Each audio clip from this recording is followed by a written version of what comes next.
Harka fuunii hordoftoota keenyaa nageenya keenya bakka jirtanitti sinaa qabu jechaa odeeffannoo wayitaawaa sadaasaa 20 bara 2025 qopheeffanneen isinitti himaa dursa oduu ijoo. Gochi gudeeddii daa'imaa umuriin isaanii hin geenye hanga maanguddoota dadhabootti raayyaa ittisa biyya Itoophiyaatiin raawwatamu qorannoon saaxile. Mootummaan Itoophiyaa daa'imman umuriin hin geenye dirqiin tajaajila waraanaaf qabaa jiraachuu mootummaan Ameerikaa ibsuun gocha kanarraa akka of qusatu akeekkachiise. Ajjechaa godina Arsiitti raawwatameef gabaasaa dhiyaatee wajjin wal qabatee muddamni uumame. Boordiin mana maree amantaalee Itoophiyaa ammoo gabaasicha hin raggaasisuu jedhe. Ministeerri barnootaa dhorkaa haaraa ifoomse. Namni dhorkaa kana darbe ammoo hanga qarshii 100,000 fi 50,000tti akka adabamus ibse. Patriyaarkiin mana amantaa Ortodoksii Tawaahidoo Itoophiyaa Abune Maatiyaas dhukkubsatanii hospitaala seenuun dhagahame. Wal'aansa guyyaa 5 hordofaa akka turan kan himame yoo ta'u, Biltsiginnaan ammoo Phaaphaasota Itoophiyaa seenan irraa paaspoortii fuudhuun biyya akka hin baane taasise. Magaalaa Finfinneetti namoonni foon lukkuuwwan du'anii saamsuun hoteelatti gurguruuf yaalaa turan to'annaa jala oolfamuun dhagahame. Warra toora YouTube chaanalii kanaaf haaraa taatan subscribe, like, share gochuudhaan nu cinaa dhaabbadhaa jechaan gara bal'ina oduutti isin dabarsa. Gochi gudeeddii daa'imman umurii isaanii hin geenye hanga maanguddoota dadhabootti raayyaa ittisa biyyaatiin raawwatamu qorannoon saaxile.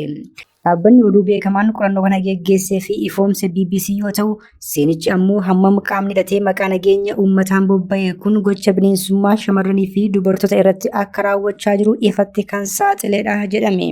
Akka kanaan gaafa amajjii 5 bara 2025 loltoonni raayyaa ittisaa biyyaa jedhaman naannoo Amaaraa Gondar Kibbaatti mana maqaan ishee jijjiirame Innaat jedhamtee kana dhaquun faannoon asiin darbeeraa jechuun gaafatan. Isheen deebii sirrii kennituufis gareen dheebuu miiraa qabu kun mucayyoo gara 21 kana meeshaa itti qabuun gareen doorsisanii intala obboleettii ishee cinatti gudeeduu dubbatte. Akka miidhaan irra hin geenye isaan kadhadhee maqaa waaqaan maganee isaan kadhadhee garuu garaa naaf laafuu hin dandeenye na balleessanii jechuunis dubbatte. Qorannoo dhaabbatichi naannoo Amaaraa keessatti geggeesseen dubartoonni 1,000 lakkaa'aman balaa wal fakkaataaf saaxilamuutu himame. Sababa gabaasa xiqqaa fi qorannoo dhabuu irraa kan ka'e hammi dhugaa haleellaa saalaa walitti bu'iinsaa wal qabatu kan hin beekamne ta'us ragaan BBC'n walitti qabe akka agarsiisutti namoonni umriin isaanii waggaa 8 hanga 65 gidduu jiran 1,000 lakkaa'aman baatii hagayyaa bara 2023 hanga caamsaa bara 2025 gidduutti miidhaa saalaa wal fakkaataaf saaxilamaniiru. Miidiyaaleen walabaa ta'an walitti bu'iinsa kana uwwisuuf sababa uggurri isaa irra kaa'ameef naannichatti imaluu hin dandeenye. Amnesty International dabalatee gareewwan mirga namoomaaf falman miidhaa raawwatameef itti gaafatamummaa guddaa fudhachuu kan qabu mootummaa ta'uu ibsan. Waan ta'aa jiru baruuf BBC'n buufataalee fayyaa naannoo Amaaraa jiran 43, buufataalee fayyaa naannichaa 400 ta'uu fi maddeen meedikaalaa biroo irraa ragaa walitti qabateera. Adoolessa 18 bara 2023 hanga caamsaa bara 2025 gidduutti gabaasawwan gudeeddii 2,697 buufataalee fayyaa kana qaqqabuutu dhagahame. Kanneen gudeedaman keessaa 45 kan ta'an daa'ima waggaa 18 gadiiti. Kanneen gudeeddiin irratti raawwatame keessaa walakkaa ol dhibeewwan walquunnamtii saalaan daddarbaniif kan saaxilaman ta'utu himame. Hedduun isaanii ammoo ulfaa'uun rakkoo xiinsammuu cimaaf saaxilamaniiru. Qoranichi kan xiyyeeffate naannoo Amaaraatti haa ta'u malee gochi wal fakkaataa fi lakkoofsaan kana caaluu danda'u naannoo Oromiyaa keessatti waggootaaf geggeeffamaa tureera. Daa'ima kichuu umurii isaa quunnamtiif hin geenye kanneen akka Simboo Birhaanuu qaamni nageenyaa raayyaa ittisa biyyaa ofiin jiru godina Shawaa Lixaa keessatti erga gudeedee booda ajjeesuun mukatti fannisuu akka fakkeenyaatti kaasuun ni danda'ama. Kan Oromiyaa keessatti raawwatamaa jiru osoo qoratamee fi ifoomee gurri dhaga'uuf waan nama surru fakkaata. Mootummaan Itoophiyaa daa'imman umuriin hin geenye dirqiin tajaajila waraanaaf qabaa jiraachuu mootummaan Ameerikaa ibsuun gocha kanarraa akka of qusatu akeekkachiise. Itoophiyaa keessatti daa'immanii fi dargaggoonni manneen barnootaa fi bakkeewwan garaagaraatti dirqiidhaan qabamuun leenjii waraanaaf guuramaa turuun irra deddeebiidhaan gabaafamaa ture. Koomishiniin mirgoota namummaa Impaayiretiis ibsa bara 2024 keessa baaseen daa'imman gannaa 13 qaama miidhamtoota namoota dhibee sammuu qaban dabalatee kanneen ulaagaa raayyaa ittisa biyyaa kaa'ee hin guunne hedduun dirqiidhaan qabamanii gara mooraa leenjiitti guuramaa jiraachuu gabaasee ture.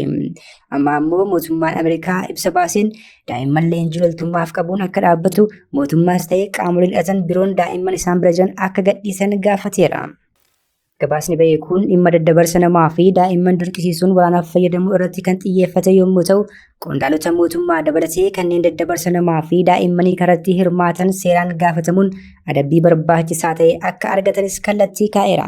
Gabaasichi mootummaan haga yoonaatti daddabarsa namaa to'achuuf yaaliin taasise gadi bu'aadha jedhe. Itti dabaluunis mootummaan daddabarsa namaa fi daa'immanii dhiibbaa xiinsammuu fi gudeeddii ol adeemtotaa irratti raawwatamaa jiru ittisuus ta'e xiqqeessuu hin dandeenye jedhe. Kutaalee impaayiriitti garaagaraa keessaa dargaggoonni waraana kaayyoon isaa hin beekamneef jumlaan guuramaa oolu. Keessumaa ammoo Oromiyaa keessaa dirqiidhaan qabamanii gara mooraa leenjii waraanaa seenaa jiran hedduudha.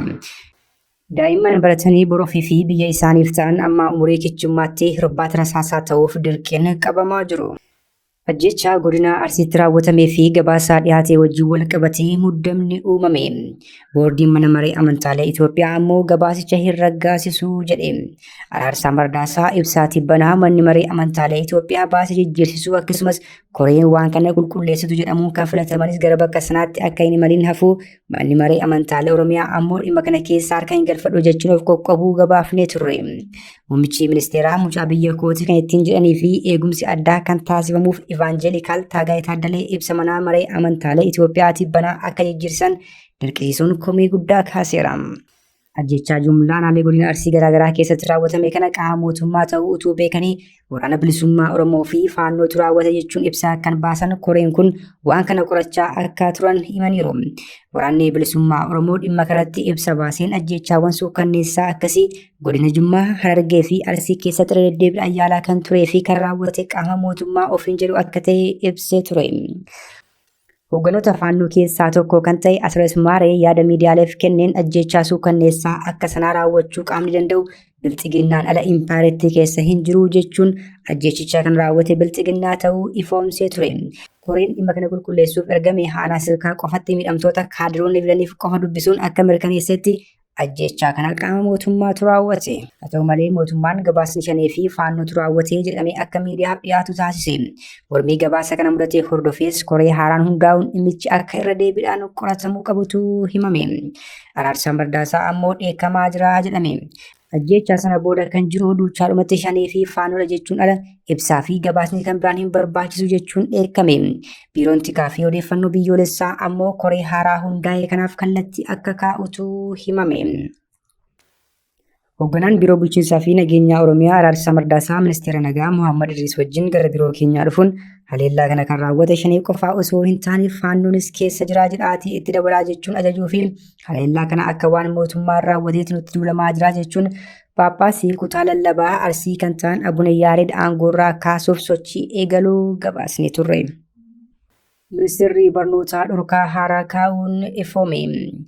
Namni dhorkaa kana darbe ammoo hanga qarshii 100,000 fi 50,000tti adabamaa jedhame. Koreen dhimma kana hordofu ammoo itti aanaa muummee ministeeraa Tamasgeen Xurunee fi Biraanuu Naggaatiin durfamaa jedhame. Dhorkaan bahee kun naannoo manneen barnootaatti gocha safuu fi duudhaa biyyattii faallessan naannoo manneen barnootaatti akka hin kabajamnee fi hin jiraanne dhorkaa jedhame. Kana malees ayyaanotaa fi sagantaalee garaagaraas kabajuun dhorkuutu himame. Guyyoota dhorkaman keessaa Crazy Day, Gentle Day, Old Day, Baby Day, Fruit Day, Tomato Day, Valentine Day, Color Day, Pajama Day, April Fool fi kanneen kana fakkaatantu eerame. Kana malees haala baruu fi barsiisuu irratti dhiibbaa uumuu danda'u kan jedhe sochiin daldalaa fi hojiilee tokko tokkos akka dhorkaman taasiseera. Haala kanaan manni baaburaa midhaan daakuu, manni hojii mukaa fi sibiilaa, gaaraajii fi buufanni konkolaataa kan dhorkaman keessatti argamu. Tamboo, jimaa, alkoolii fi qorichi sammuu namaa hadochan naannoo manneen barnootaatti qabatanii argamuun daldaluun oomishuu fi jijjiiruun dhorkaadha jedhe ministeerichi ibsa baase kanaan. Kana malees manneen DSTV, PlayStationin, manni puulii, karambullaa fi kanneen kana fakkaatan akka dhorkaman gabaasni ministeericha irraa arganne ni ifoomsa. Ministeerichi namoonni qajeelfama bahee kana cidhatti dhiisanii yoo gochoota kana raawwatan adabbii cimaan akka isaan eeggatu ibse. Dhimma kana adda durummaadhaan kan hoogganu itti aanaa ministeera muummee obbo Tamasgeen Xurunee yoo ta'u, isa irratti ammoo ministeerri barnootaa Biraanuu Naggaa akka jiru maddi kun yaadachiiseera. Paatriyaarkiin mana amantaa Ortodoksii Tawaahidoo Itoophiyaa Abune Maatiyaas dhukkubsatanii hospitaala seenuun dhagahame. Wal'aansaa guyyaa 5 hordofaa akka jiran kan himame yoo ta'u, Bilisiginnaan ammoo Phaaphaasota Itoophiyaa seenirraa paaspoortii fuudhuun biyyaa akka hin baane ugguruun gabaafame. Gabaasni arganne akka ifoomsutti jimaata darbe Abune Maatiyaas mana isaaniitti tasa kufuun miidhaaf saaxilamaniiru. Halkanuma sanaa gara hospitaalaa Samaaritaa jedhamutti kan geeffaman yoo ta'u, gaafa sanbataa wal'aansii baqaqsanii yaaluu salphaan taasifameeraaf. Guyyoota 5 darbanii hospitaala kan turan Abune Maatiyaas amma gara teessoo isaaniitti deebi'uutu himame. Phaaphaasonni kutaalee addunyaa biroo irraa yaa'ii Sinodoosii baatii onkoloolessaa keessa gaggeeffame irratti hirmaachuuf Itoophiyaa seenanii turan ammoo paaspoortiin isaanii irraa fuudhamuun biyyaa akka hin baane ugguramaniiru jedhame. Paaspoortiin isaanii kan irraa fudhame ammoo ministeera dhimma alaatiin akka ta'etu himame. Magaalaa Finfinneetti namoonni lukkuuwwan du'an saamsanii hoteelatti gurguruuf turan to'annaa jala oolfaman.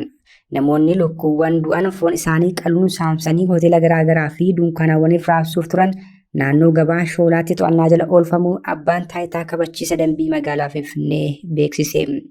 Namoonni dhuunfaa hojii kanatti bobba'anii to'annaa jala oolfamuun gabaafame kunneen sakatta'insa tasaa poolisiin magaalaa Finfinnee fi waajjirri abbaa taayitaa kabachiisa dambii kutaa magaalaa Eekkaa aanaa 8 taasisaniin ta'utu gabaafame. Hordoffii taasifameen namoonni kun lukkuuwwan du'an kana qalanii saamsuun hoteelaa fi dunkaanawwan hedduu raabsuu utuu jedhanii to'annaa jala oolfaman. Hordoffii kanaan lukkuu qalamtee saamsamte 100 fi kan qalamtee saamsamuuf qophoofte 42 akka ragaatti qabu abbaan taayitichaa beeksiseera. Hordoftoota keenya oduun sa'aatii kanaaf qabannee dhiyaanne kana gaammaatti hordoftan ture. Oduu biraan hanga walitti deebinutti nagaatti.